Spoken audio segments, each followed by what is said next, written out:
It was an old house, nestled at the end of Willow Street, surrounded by gnarled trees that seemed to twist and moan in the wind like tortured souls. The locals whispered about it, saying it was cursed, haunted by the spirits of those who had met grisly ends within its walls. Sarah, a daring young photographer looking for her big break, decided the eerie reputation of the house could be her ticket to fame. Armed with her camera and a brave heart, she ventured inside one foggy autumn evening. The air was thick with an oppressive silence, broken only by the creaking of floorboards under her hesitant footsteps. As Sarah explored room after room, she felt an icy chill settle around her, as if unseen eyes were watching her every move. Shadows danced on the walls, shapes that seemed to flicker and distort. Despite her growing unease, Sarah pressed on, determined to capture the house's dark secrets on film.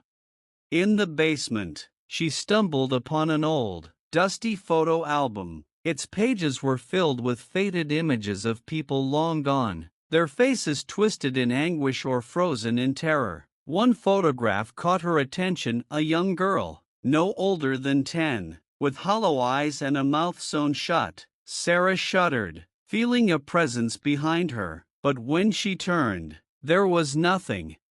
Suddenly, a piercing scream echoed through the house, chilling Sarah to the bone. She bolted up the stairs, heart pounding, but found herself trapped in a hallway that seemed to stretch endlessly. Doors slammed shut one by one, trapping her in a maze of darkness. Whispers filled the air, unintelligible but laden with malice. Sarah's breath came in panicked gasps as she frantically tried each door, finding only emptiness behind them. Finally, she reached the last door at the end of the hall. With trembling hands, she pushed it open.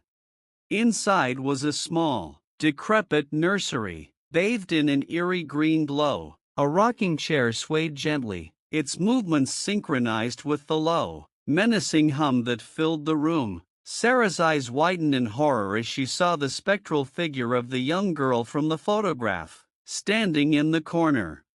The girl's mouth opened, and a guttural voice spoke through sewn lips. "Leave this place, or you will never leave at all." Sarah stumbled backwards, fear gripping her heart. She turned and ran, sprinting through the twisting corridors, pursued by whispers and shadows that seemed to reach out for her. Finally, she burst through the front door, into the cold night air, gasping for breath and covered in sweat. As Sarah fled down Willow Street, she dared not look back at the house. Its windows glowed ominously, a beacon of terror in the darkness. She never returned to photograph the house on Willow Street, but the nightmares of that night haunted her for the rest of her days.